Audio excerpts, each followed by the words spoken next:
habis operasi. Ternyata doa syafaat yang Bapak Ibu berikan kepada saya, Tuhan memberkati dan mengizinkan sampai saat ini bisa bertemu dengan kegembiraan dan kebahagiaan. Amin. Semuanya itu karena rasa kasih sayang saudara-saudaraku seiman semua. Jadi melalui ini saya menyampaikan ucap syukur dan terima kasih segala upaya, dana, waktu dan semua doa yang disampaikan kepada kami. Kami sekeluarga mengucapkan terima kasih sekali. Demikian yang saya sampaikan dan terima kasih. Roma bab 12 ayat pertama. Demikian dipersembahkan. Persembahkan tubuhmu sebagai persembahan yang hidup, yang kudus dan yang benar kepada Allah. Demikianlah firman Tuhan. Berbahagialah yang mendengarkan dan melaksanakan di dalam kehidupannya hari lepas hari.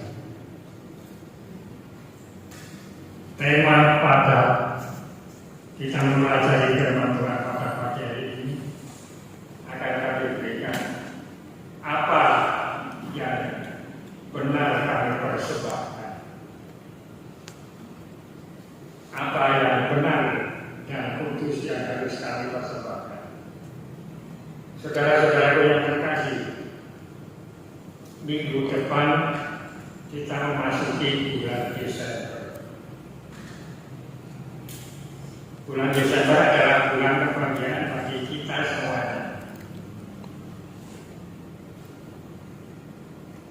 Bulan Desember penuh dengan harapan. Dan kira-kira mulai bulan 10, bulan 9, 10, 11, semua masyarakat yang seiman dengan kita sudah mempersiapkan diri. Sudah liburan Natal dan dia. Pakaiannya apa ya? Modelnya piye? Terus darahnya apa itu? Itu sudah dipikirkan jauh-jauh sebelum Desember tiba. Namun kalau kita meyakini kebahagiaan itu sebenarnya adalah kasih karunia Tuhan yang kasih kita semua. Kalau kita membaca dan menelaah apa yang telah kami pelajari, kalau kita masih kecil dulu, waktu sekolah SD Kristen terutama, ngarep-ngarep tekannya bulan Desember. Natala itu hadiah restoran ini yang dijual bersama-sama. Latihan nyanyi galuh suci sesasi ketepuk. Negara itu pada masa kecil kita. Tapi setelah kita percaya dan menerima baptisan, arti Natal itu jauh berbeda seperti waktu kita masih kecil. Jadi waktu kita Natal yang dulu itu berbeda sekali dengan apa yang harus kita lakukan saat ini. Kalau kita melandasi pada Roma 12 ayat yang pertama tadi, persembahkan tubuhmu sebagai persembahan yang hidup dan yang kudus dan yang benar kepada Allah. Itu adalah suatu landasan bagi kita yang sudah menerima kepercayaan akan kelahirannya. Berbahagia boleh, bersyukur itu pasti. Kenapa kita berbahagia?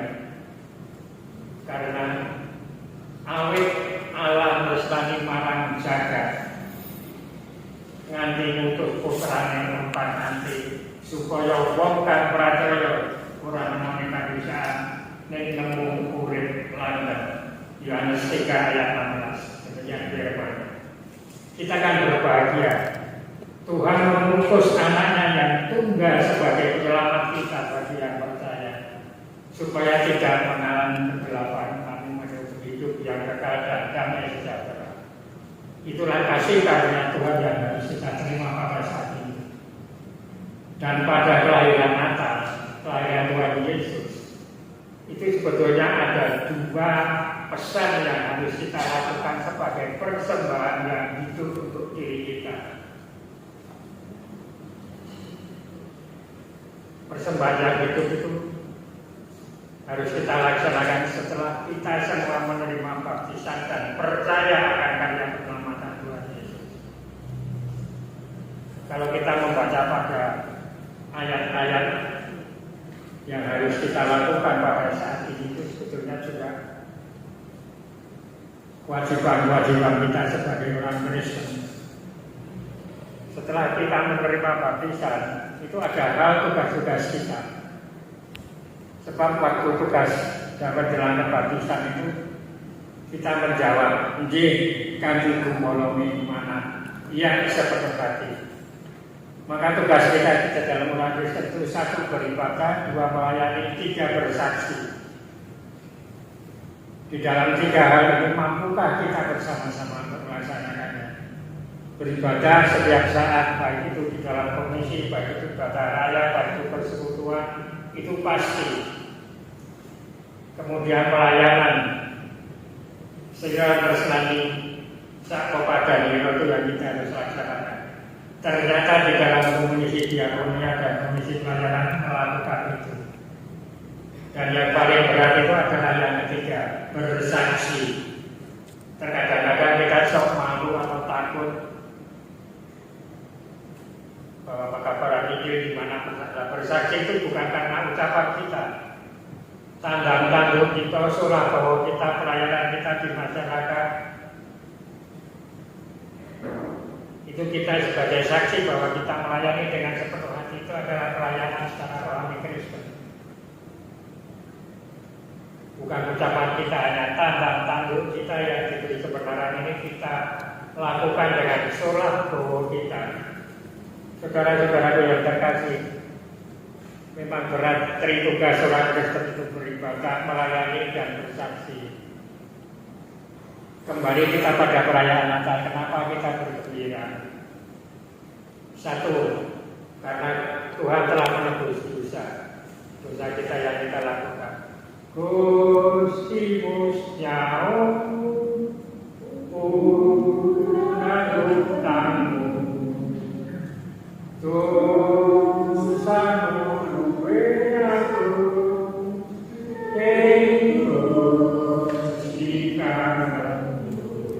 itu yang menjadi kebenaran.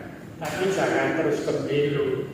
Segala utang telah ditanggung, jadi kita tidak boleh semaunya sendiri. Nah, dibaptis wis aku diampuni dosa. Tapi tanda-tanda tidak mencerminkan kasih karunia Kristus. Itu yang Tuhan tidak menginginkan. Kan bahagia. Gusti Musnyau bukan utang jiwa, tapi utang rohani. Demikian. Nah, itu yang kedua. Kemudian dengan landasan itu sebetulnya tugas apa? Pada Lukas 2 ayat 10-11 itu diberitahukan kepada para gembala yang ibadah. Jangan takut. Pada hari ini telah lahir juru selamat dunia di kota Betlehem. Beritakanlah kepada seluruh dunia. Ini tugas yang pertama kita. Beritakanlah kabar kegembiraan dunia ini yang terdapat di dalam Lukas 2 ayat 10 dan 11. Setelah kita menerima baptisan, 1, memberitakan hal keselamatan dunia. 2, karya penyelamatan Tuhan Yesus, perilaku kita, dan apa yang telah diajarkan kita, tindakan di masyarakat kita supaya kita tahu, oh, wong Kristen iki kok ngono to.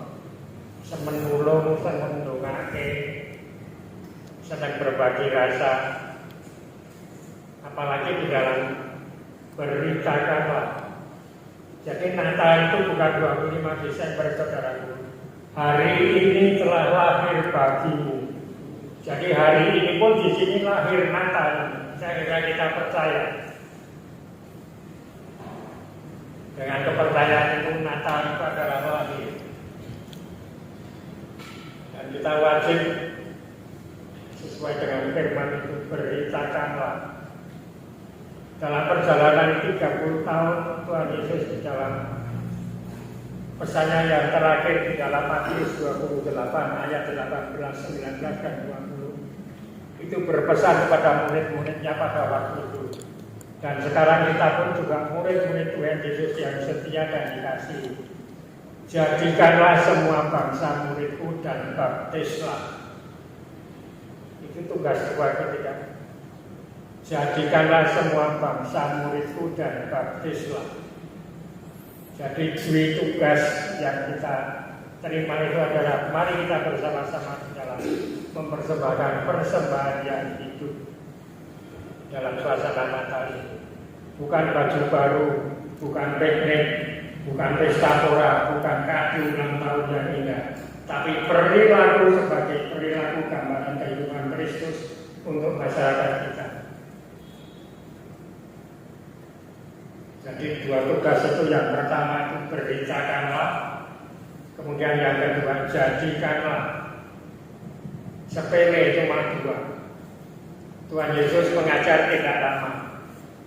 Di dalam usia 12 tahun sampai 30 tahun, tidak lama, hanya 18 tahun Tuhan Yesus mengajar kita. Namun pelajaran itu adalah mencerahkan kita dan menuntun kita kembali jalan yang benar sebagai orang yang berdosa. Nah, itu sebagian apa yang dikehendaki tertulis di dalam Roma 12 ayat 1 tadi. Bulan depan kita memasuki masa Advent. Masa Advent adalah masa persiapan. Kalau di dalam kebiasaannya dikaji, Advent itu kita menerima sebagai pengertian pendajaran. Kalau di GKJ itu menjelang perjamuan kudus, 3 hari atau seminggu sebelumnya diadakan pendajaran di setiap kelompok. Dan apa isi pendajaran itu? Advent adalah mempersiapkan diri. Di dalam masa Advent yang kita masuki bulan depan itu,